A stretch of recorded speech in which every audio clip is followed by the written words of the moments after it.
as we navigate in a world that is plagued by disease and delusion. So let us now watch a brief video of the revelations of Devi Parashakti from 27th of April 2021. Nithyananda Paramashivoham. Om Nithyananda Paramashivoham. Om Nithyananda. We can now play the video. Paramashivoham. Om Nithyananda Paramashivoham. Om Nithyananda Paramashivoham. Om Nithyananda Paramashivoham. Om Nithyananda Paramashivoham. Om Nithyananda Paramashivoham. Om Nithyananda Paramashivoham. Nithyananda. Now let us enter into the next segment of today's program. Paramashivoham. Om Nithyananda Paramashivoham. Om Nithyananda Paramashivoham. Om Nithyananda Paramashivoham. Om Nithyananda Paramashivoham. Om Nithyananda Paramashivoham. Om Nithyananda Paramashivoham. Om Nithyananda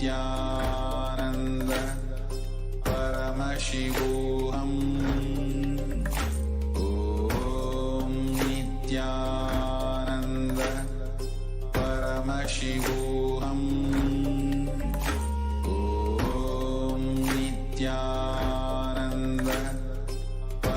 Paramashivoham.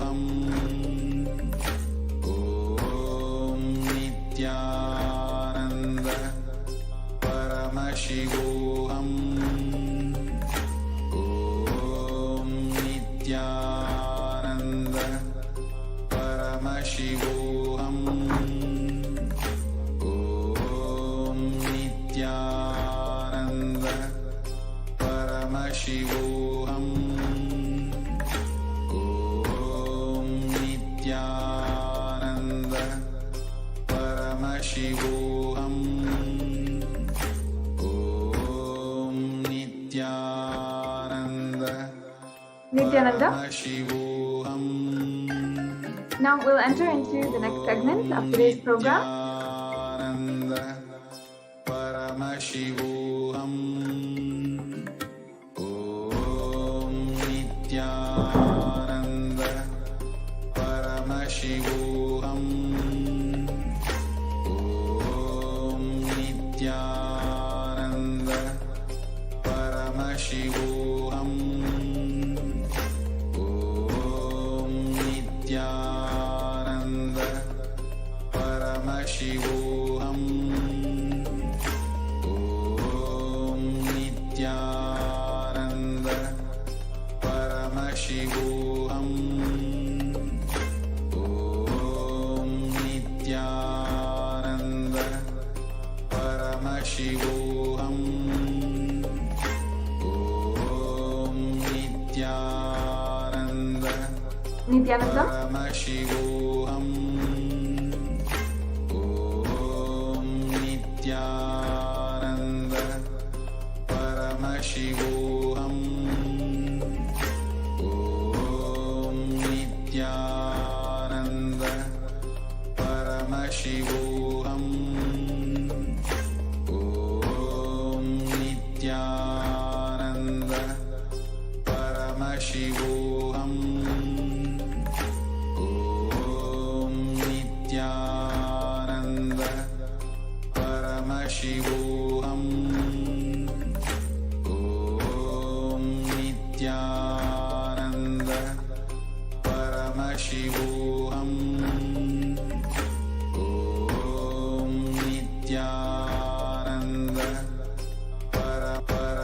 Paramashivoham.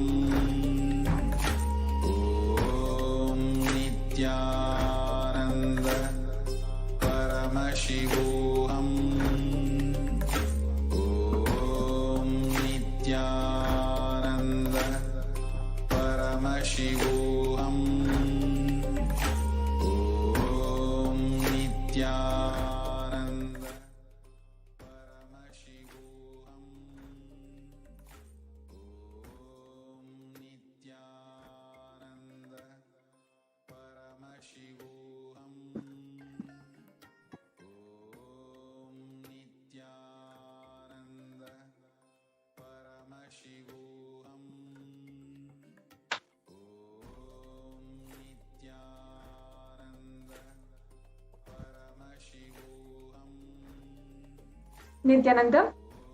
Now let us enter into the next segment in today's program. Devi Parashakti has revealed revelations to the world, guidance for each and every one of us to abide by. Such beautiful guidance that we can use to help us navigate in this whole time of cosmic deluge, when darkness plunges the whole world and we're not able to even see just straight in front of us, and we're doused in confusion, regret, guilt, suffering in so many different layers. In this time, the divine cosmic being, Devi Parashakti, has manifested through the Supreme Pontiff of Hinduism to guide each and every single one of us. Give us her divine revelations and guidance. Her words have lifted so many through this cosmic deluge. And each and every one of you, just by listening and listening to her divine words, can see how can literally imbibe everything that she is guiding and manifest her divine guidance and protection through this cosmic deluge in your life. So let us now watch the video of the revelations to the world of Devi Parashakti from the 27th of April. That comes from your muscle memory. But the way you cognize you, your inner image, Right, I think we can go on to the next slide. comes from your bio.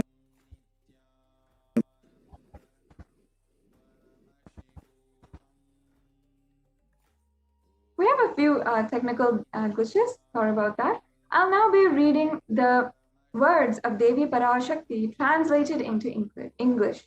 So this is from the 27th of April, 2021.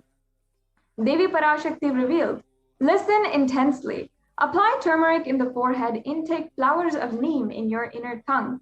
Be unclutched state in your heart. Have the anthill soil in your lower abdomen, your onion in your heels as a protection, and go to sleep every day.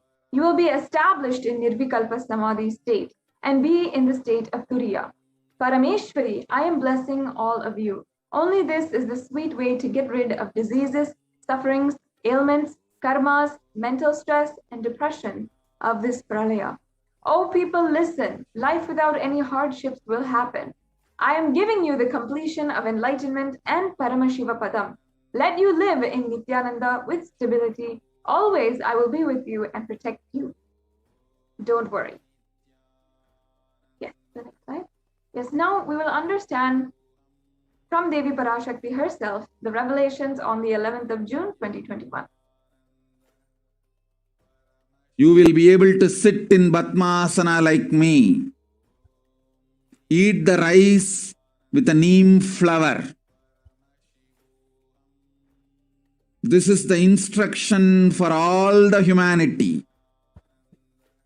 Neem flower and the rice will heal your body and remove all the pains, induce flexibility, samana and prana, detox your body and clear apana.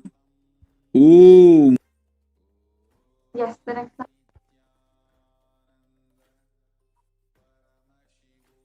You will be able to sit in Padmasana. Now, just reiterating, just being able to share again the words of Devi Parashakti from the 11th of June 2021. You will be able to sit in Padmasana like me.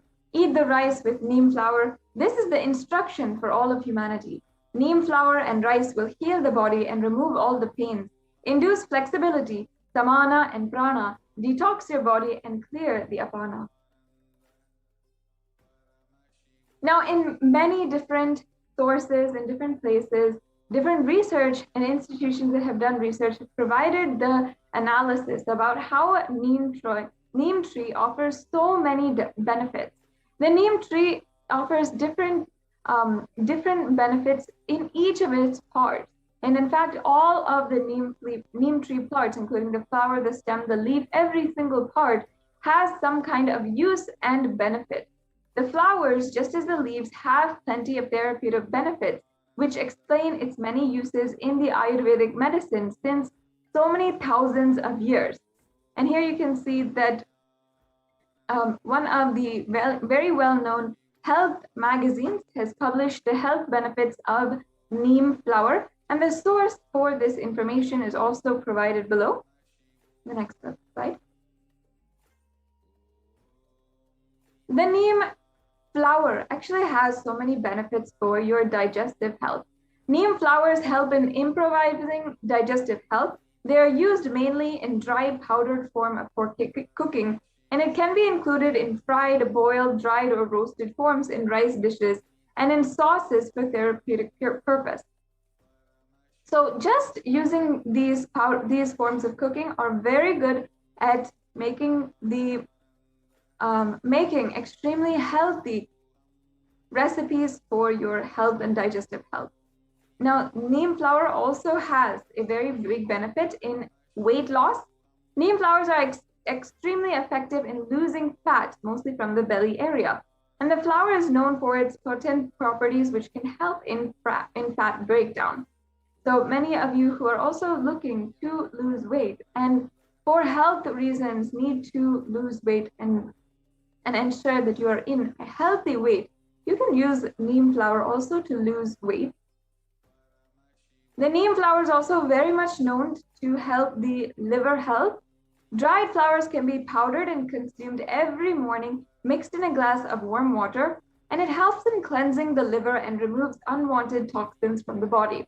It is good for liver health as it acts as a purifier. If anyone knows about the liver, it is a detox organ in your whole body. All the blood in your whole body goes through the liver, gets detoxified, and comes out. So detoxifying the liver is extremely helpful. It's extremely beneficial for your whole body and whole function. The next slide, please.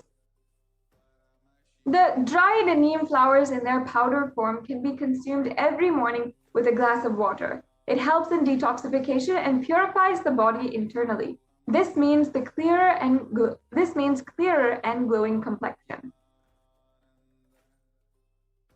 This also improves metabolism. It means consuming neem flowers on a regular basis helps in improving metabolism. It improves blood circulation and is good for immunity and offers great positivity. Neem flowers are also used in treatment of belching, nausea, anorexia, intestinal worms, and also that Ayurveda says that neem flowers are magical for the eyes and beneficial for treating headaches and skin.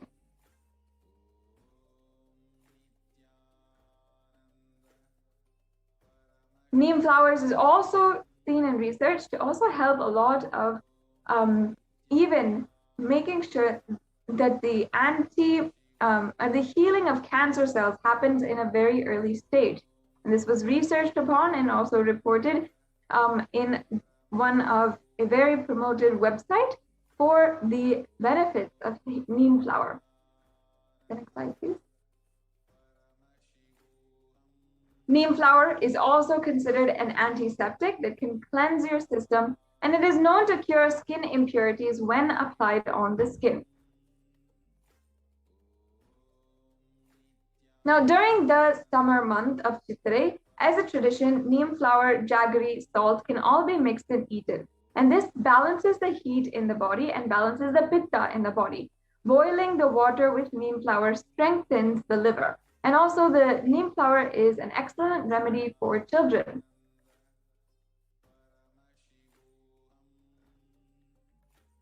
Also, here are a couple of recipes that you would know in order to help make benefits for help you heal from the neem flower. So heal from so many different ailments that you're having with neem flower. For example, if you want boosting your immunity, you want to boost your immunity and have a new and improved immune system, especially in this time during the pralaya, during the time when so many pandemics and so many diseases are rampaging, and there's not one single way that you can really be safe in the outside world. Make sure that you are having the neem flower in order to keep yourself healthy. For immunity, if you want to, you can soak the neem flower in buttermilk with salt, and like that for 3 days you have to keep the neem flower soaked in an airtight container, and that can be roasted in gingerly oil and consumed regularly. And then you can also just soak the neem flower in water overnight, and early in the morning, if you start drinking that water, it will also help strengthen the body. Also, for balancing the pitta, you need to roast the flowers in ghee, and that can be made as tuvayal with curry leaf. So these are just some quick recipes where you can have the neem flower, and you will be able to see the impact, see the improvements in your health system. In the next segment, we will be starting and understanding the different offerings that you can make on for Devi Parashakti, and how these offerings can sincerely deepen your relationship with Devi Parashakti. So now we'll take a very quick break and move on to the next segment.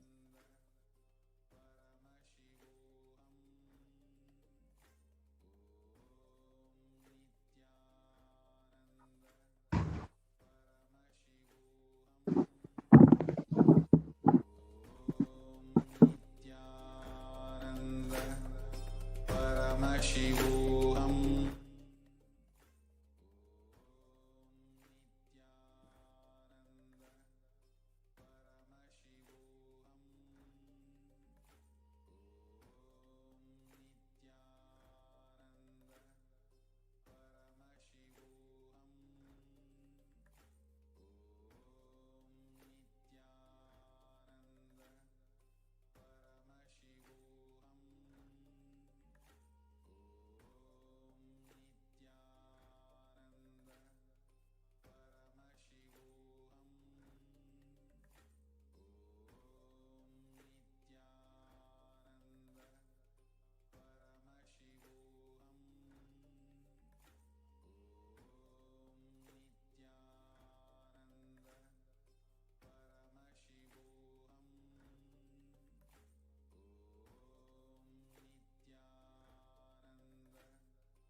Paramashivoham.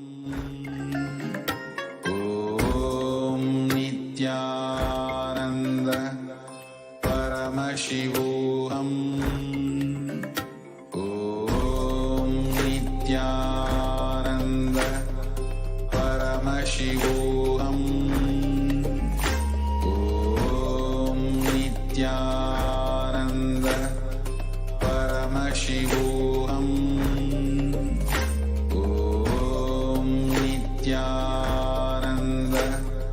Paramashivoham. Om Nithyananda Paramashivoham. Om Nithyananda Paramashivoham. Yes. Now let us enter into the next segment.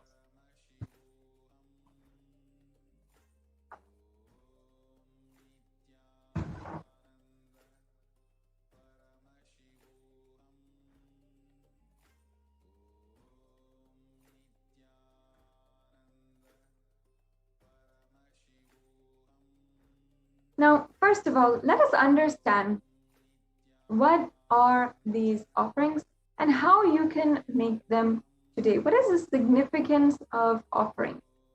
Oh, so far in today's program, we have understood who is Devi Parashakti, what are Akashic readings, and then we also understood some of the great divine revelations from Devi Parashakti herself, how she manifested and gave us deep and divine revelations on the neem flower.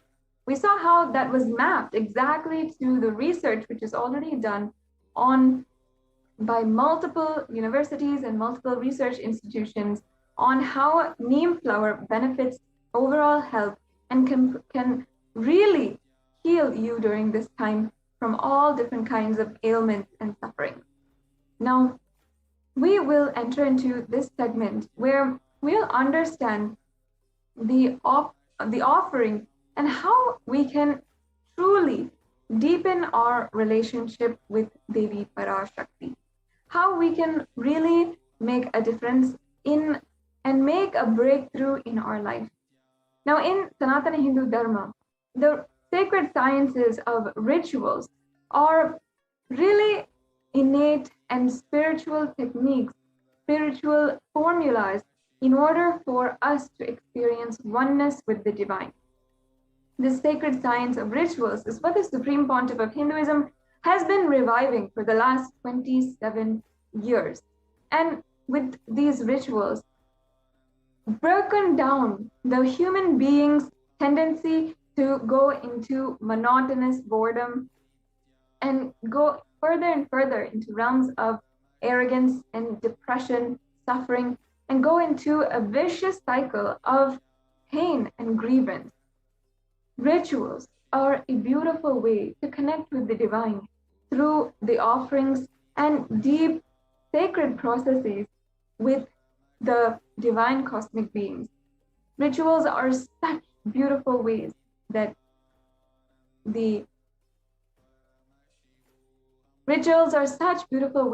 you can connect with the divine.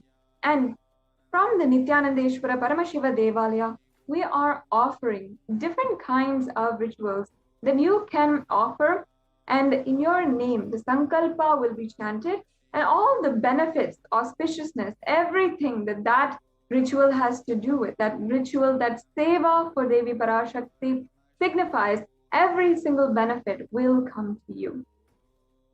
Now, let us understand what is an offering. Offering is a giving of a divine gift of pure love, devotion, and oneness, and it consists essentially of two parts, giving and accepting. Only when the divine accepts what one offers, the offering becomes complete. Offering is not made out of fear nor out of greed. When an avatar lands, the offerings are purely a part of the grand Leela played out only for the purpose of enlightenment.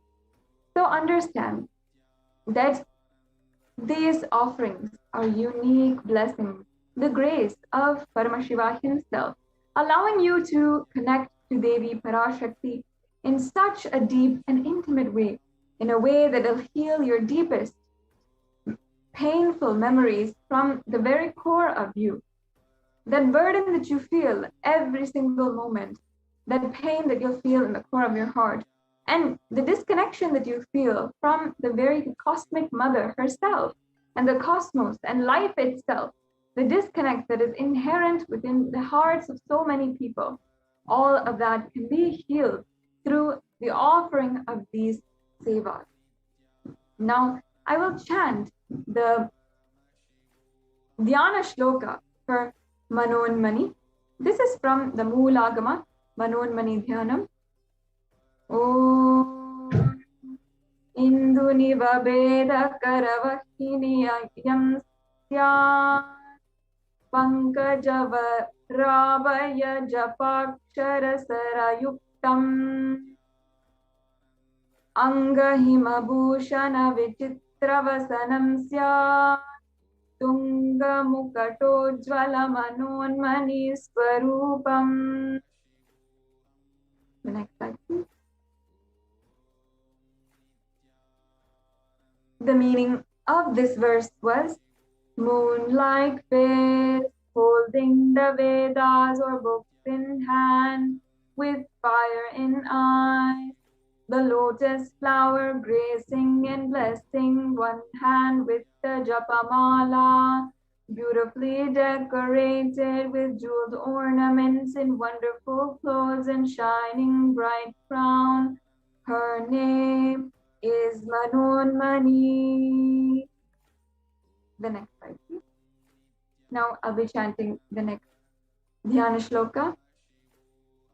Om Dhyaye Devim Trinetram Shashini Bhavadanam Vedahastam Dadana Savye Padmam Varadam Apare Chabayam Chakshamalam Divyerabaranavre Vibhushitatanum Brahma Dhibhi Pujitam Devimeva Manonmanim Pratidinam Kamarthadatrim Shubham. Now the English translation of the words I just chanted.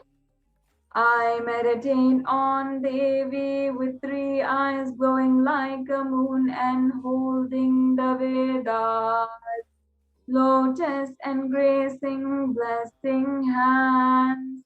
She is wearing beautiful ornaments and she is worshipped by Brahma and other many gods, and showers auspicious boons for all actions every day.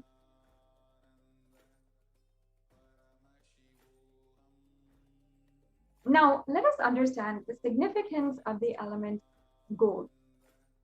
Gold is used in all of the worship of Paramashiva and Parashakti, and it is considered actually a divine element because of its scientifically known capacity to hold superconscious energy. So let us understand that. Before that, let's chant the Pramana from the Atharva Veda for the significance of the divine element gold. Treda Juttam Janmanedam Hiranyam Agnerekam Priyatamam Bhabuva Somasyekam Inistaya Parapatata Apamekam Vedasham Vreta Ahuhu Tate Hiramyam Trividasta Vaivisham.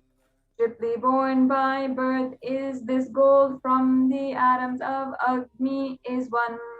It becomes dearest to Agni, one fell away from the Soma when it was hurt. One they call the seed of virtuous and powerful Apaha.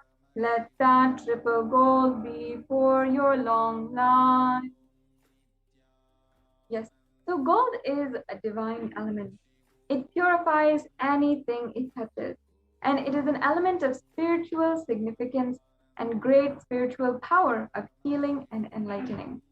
The vibration of gold has the power to infuse sattva energy and positive thought currents in anyone who wears and anyone who sees or operates in its vicinity.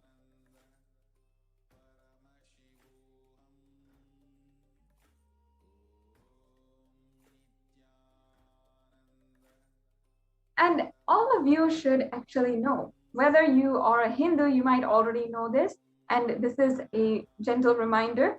If you are not Hindu, gold is actually present and referenced in all of the Agamas, Vedas, Shrutis, Smritis, Itihasas, and Puranas. In all of the Hindu scriptures, it is abundantly told that gold is the most auspicious and purest metal which purifies even the being. In the Hindu civilization, everything was built in gold. Rituals, feasts were even offered in gold bricks. When one was to be saved from life-threatening illnesses, gold was offered as a ritual fee. Gold was in abundance and used for weighing equivalent amounts of commodities, including cows. The kingdoms were built in huge doors of gold And the streets would have huge columns of gold and huge archways made of gold. Horses and cows were dressed in gold.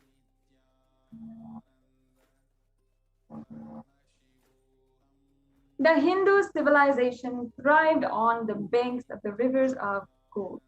In fact, the Indus River was called the Hiranyamaya, meaning the river of gold. And in the Rig Veda, it references the Hiranyamaya in the Rig Veda. And the river Saraswati was called the Hiranyavartani in the Atharva Veda. Gold is a supreme element for offering gifts to ones who you love and adore. And of course, that is a tradition we even know today. When we want to offer our wife something, we want to get her the best in gold. In that same way, with the most intimate partner of our soul, of our lives itself, we'll offer gold with the best of the best ornaments in gold and all of the jewelry for Devi Parashakti in gold. Temples even are constructed and paved in gold. Deities are made in gold and decked and adorned in gold because it preserves that enlightenment energy for thousands of years. It lasts forever. Now, let us understand each and every single one of the offerings that you can make today. I personally encourage all of the viewers to listen and ensure that you understand the benefits of offering these to Devi Parashakti. Now, first of all, the transformation that you'll have, the deep feeling connection that you'll experience, the Shakti Nipada and the initiation to manifest Shaktis are absolutely immeasurable benefits that you will have from just one offering on your side to Devi Parashakti, at the feet of Devi Parashakti. So whatever you can do today, you can offer and ensure that whatever you would like to offer, how the significance is aligned to your heart, whatever really attracts you to offer, because you'd like to experience those benefits in your life and have that deep feeling connection to Devi Parashakti. Make sure that you start manifesting that in your life in some way or form. It doesn't need to be today, but making sure that somehow Devi Parashakti you can offer something at her feet.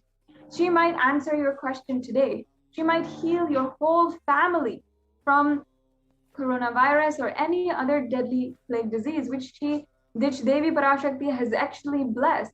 And she might give your whole family all the wealth in the world needed.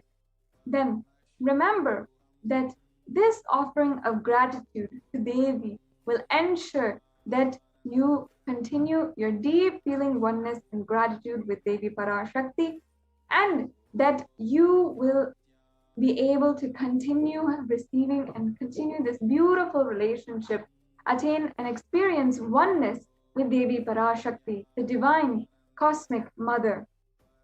So even if today you're only making $1 or $2 offering, or you're just doing the Tambulam offering, where you're just offering 1 penny, please understand that the more and more, the higher we keep cognition and we want to hold Devi Parashakti in our lives as our own soulmate, as our own partner in life itself, as we hold her as our most dearest goddess and mother itself, we can offer these in order to fulfill that beautiful aspect of your relationship with Devi Parashakti. So as we go into the causing and the offerings, the sevas, beautiful sevas that we have today to offer at the feet of Devi Parashakti, understand this is not just something that you need to do today, but your lifetime with Devi Parashakti that you are manifesting, your deepest desires with life itself that you are manifesting. So keep in mind that this segment is not just some offerings that are made, some temple rituals that we're talking about, not at all like that. It is your relationship with Devi Parashakti that we are offering, showing the different ways that you can that you can offer your utmost gratitude. The deepest and purest way that we can relate with God and the Devi Parashakti is ultimate gratitude. And today itself, Devi Parashakti might answer your questions. She might give the boons that you have requested without you giving anything on your side. And many of you have already received the blessings from Devi Parashakti in some way or form. If you have, and you want to offer your gratitude in some way, these are some of the opportunities, the ways that you can offer your gratitude. So beginning with the e-hundi offering, this is a very simple offering which you can offer in the payment form, or you can offer on the YouTube super chat. You can become a member of Kailasa's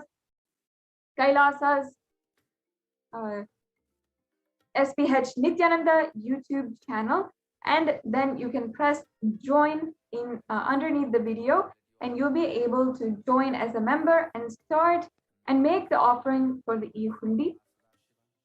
Let me now chant the pramana for the e-hundi offering and the English translation.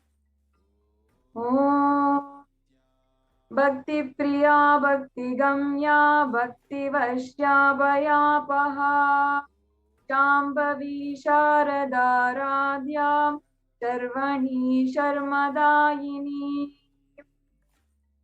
Devi is fond of true devotion and is realized through true devotion. She can be won over through true devotion, and she removes all fear. Yes. Now, if there is any fear in your mind, in the minds of the devotees of Parashakti, Devi is sure to remove that fear. It is stated that Devi likes to be worshipped in autumn. And here, actually, autumn does not mean the autumn, the seasonal autumn that we all see, where leaves are falling off the trees and the tree leaves are changing colors and so on and so forth. Autumn here is meant as the time in our lives when the thoughts that we have are turning more and more inward. We're starting to question existential things rather than outer worldly things.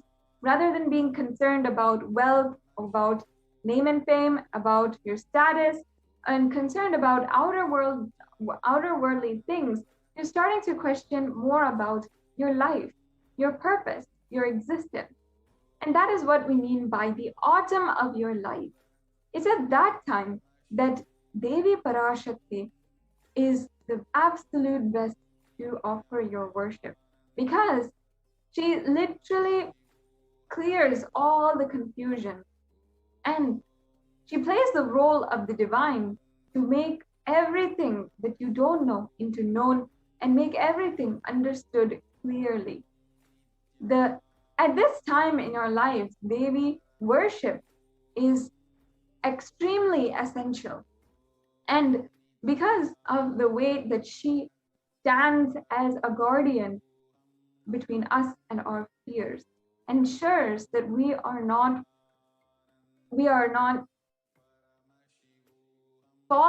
succumbing to the fears that literally haunt us in every single moment. So here we have a couple of word-by-word translations of the last verse that I chanted. Shambhavi means the consort of Shambhu, which is another name for Lord Shiva. Sharadharadhya means worshipped by Sharada, Saraswati. Sharvani means the wife of Lord Shiva. And in the Linga Purana, Lord Shiva is actually called Sharva in his earth form. Sharmadayini means Devi who bestows happiness on devotees. Now you can offer your gratitude and devotion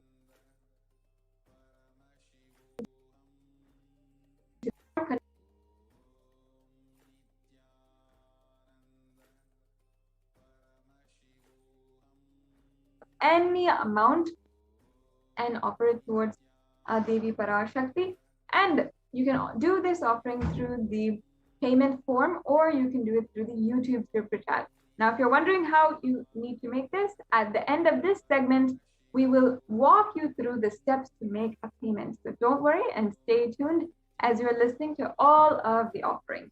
So that is the E-Hundi offering. The next offering is the Sankalpa chanting. Now the Sankalpa chanting is just $1 that you can offer, where the Sankalpa is chanted in your name. Now let me first chant the Devi Mahatmyam, chapter 12, verse 34, the reference of the Sankalpa of where the goddess can help uplift our life. Om Tayatan mohyate vishvam shaiva vishvam prasuyate Saya chitta cha vijanam tushta rudim prayachati. The goddess enchants this universe and she herself gives birth to this universe. That goddess being prayed without interest in anything gives that knowledge that leads to salvation and gives wealth in the materialistic sense. This is from the Devi Mahatmyam, chapter 12, verse 34. Now, offering the Sankalpa, the conscious resolution, blessed is the person who is offering with all fruition of desires and the wishes that he is yearning for.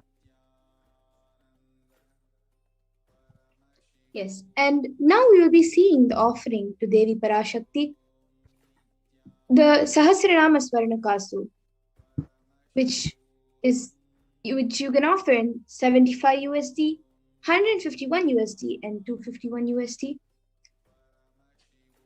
Nama Parayana Prita. She who likes repetition for her various names. Lalita Sahasranama from the Lalita Sahasranama was 731. This is the offering for 1,000 names of Devi Parashakti. It's a very special and unique archana offered to the Mahameru of Devi Parashakti. Offer a gold coin inscribed with each of the 1,008 names and receive the blessings to have the Ananta Kalyana Gunas, all the divine qualities of Devi Parashakti.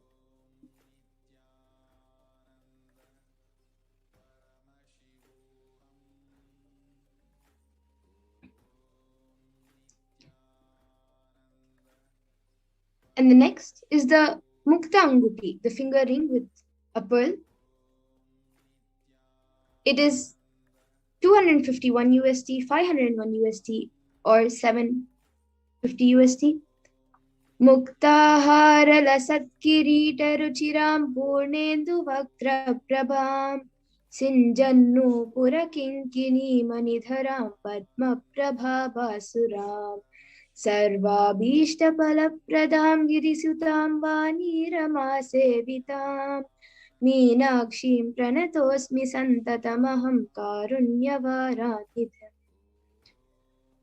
I bow to the goddess Meenakshi, whose crown has garlands of pearls and the face shining like a full moon, who wears anklets that are studded with gemstones and has small bells, who is shining like the splendor of lotus, who grants all the wishes, the daughter of the mountain, who is worshipped by goddess Vani and Rama. I remain ever bowing to the goddess Meenakshi, the ocean of compassion.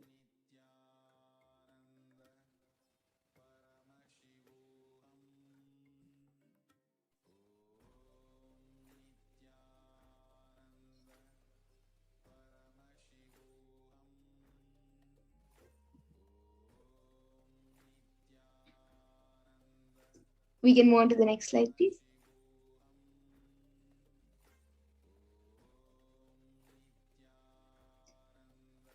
And the next is the Swarna Padma Pushpa, the golden lotus, which costs 600 USD. Ashtavideshasvarupete Kumbha Varana Samyutam Sarve Sasutra Vastradya Hema Pankaja Bhushita Sapidana Sakure Chascha Pavaka Bilva Pala Prabha Snana Panadhyaya Samsiddha Pramanane Smanvita.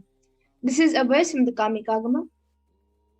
Should be wound around the suitable thread and covered. They should be adorned with lotus flowers and made of gold. And then there are hundreds of scriptural references for using lotus in the worship of Paramashiva. Almost everything in worship of the ultimate involves the consecration of deities of worship or meditating on, or the mudras and asanas used during worship involves the lotus flower, lotus leaf, lotus pericarp, lotus petals, and this lotus is a divine flower. Shaktis of Paramashiva is also called as lotus. The base of Paramashiva Linga is a lotus. The disciple of Paramashiva is as a lotus. Offer the gold lotus in any size you wish to, and be blessed to have the state, space, powers, and being of Devi in your inner space amidst any or every adverse situation in your life.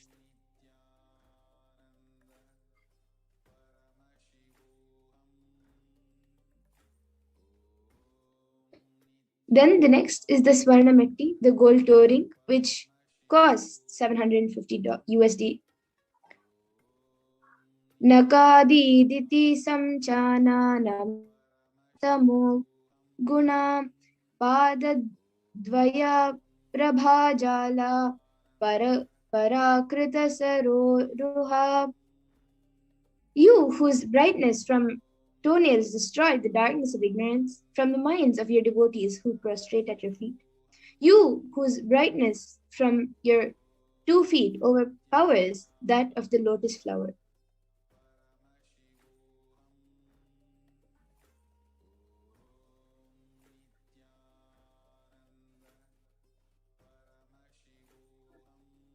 Offer the toe ring to Devi, adorning her sacred feet to be in constant gratitude for receiving her blessings in even the most difficult aspects of our life.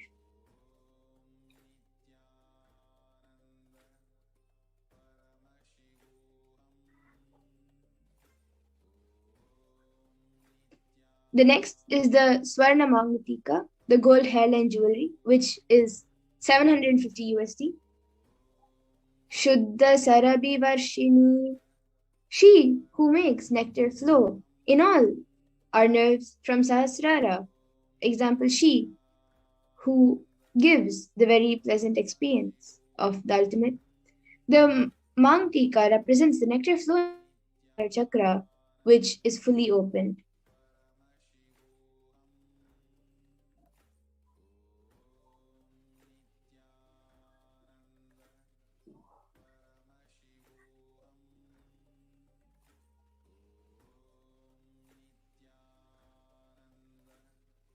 We can move on to the next slide, please.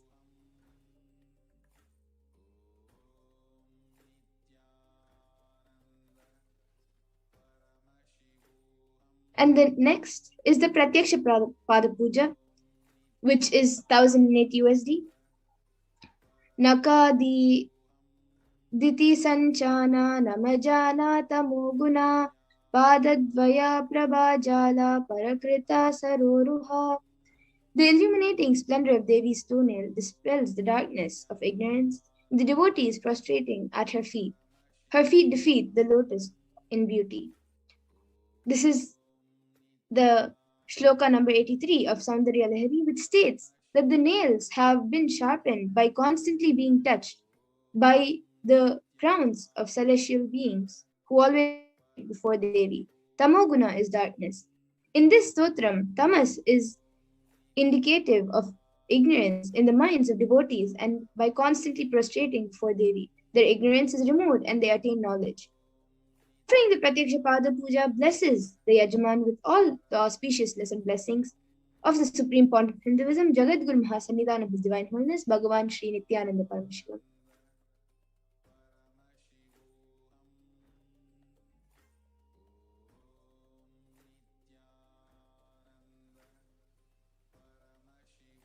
And the next is the Vastra Seva, which is 1008 USD.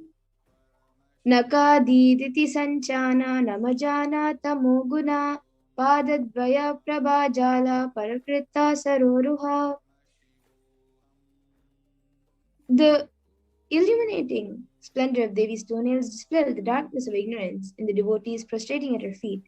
Her feet defeat the lotus in beauty.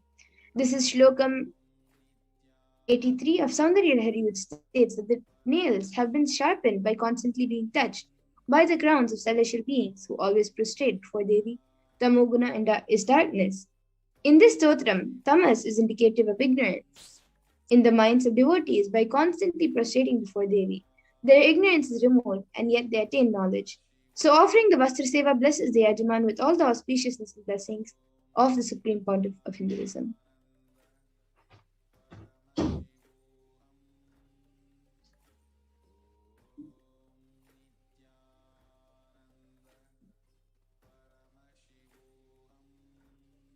Yes, so the offerings for Devi Parashakti, we can see it being projected. The E-Hundi is, you can offer any amount. Then for the Sankalpa chanting, which is offering a conscious resolution, it is $1. And then for the Devi Sahasranama Kasu, the pure gold coin, which each with one sacred name of Devi from the 1000 names, is either $75, $157, or $251. And the Mukta Anguti, the pearl finger ring, is $251, or $501, or $750. And this next, the Swarna Padma Pushpa, the gold lotus flower, is $600, $1,200, or $1,800. Then the Swarna Mitti, the gold touring for the lotus feet of Devi, is $750. And the Swarna Mamtika, the gold hairline jewelry, is $750. Then the Pratyaksha Pada Puja, the offering of ritualistic gratitude to the Supreme Point of Hinduism, is $1,008. And for the Vastra Seva, it is also $1,008.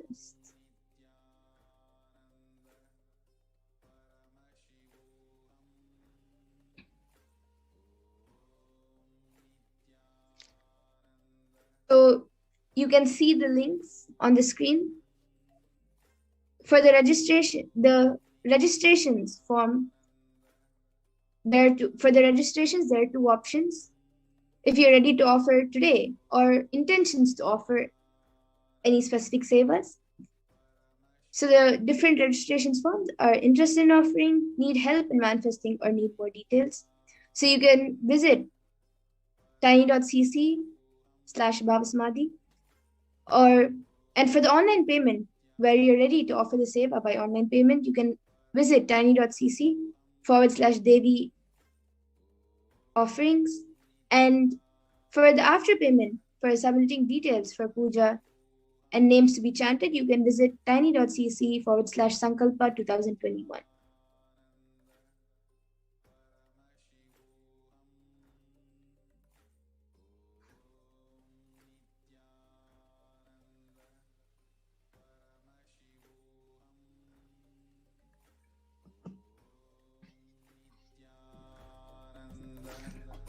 Paramashivoham. Om Nithyananda Paramashivoham. Om Nithyananda Paramashivoham. Om Nithyananda Paramashivoham.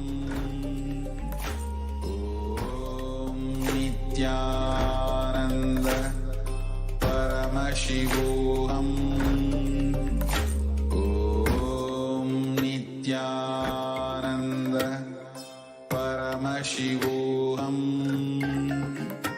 Om Nithyananda Paramashivoham. Om Nithyananda Paramashivoham. Om Nithyananda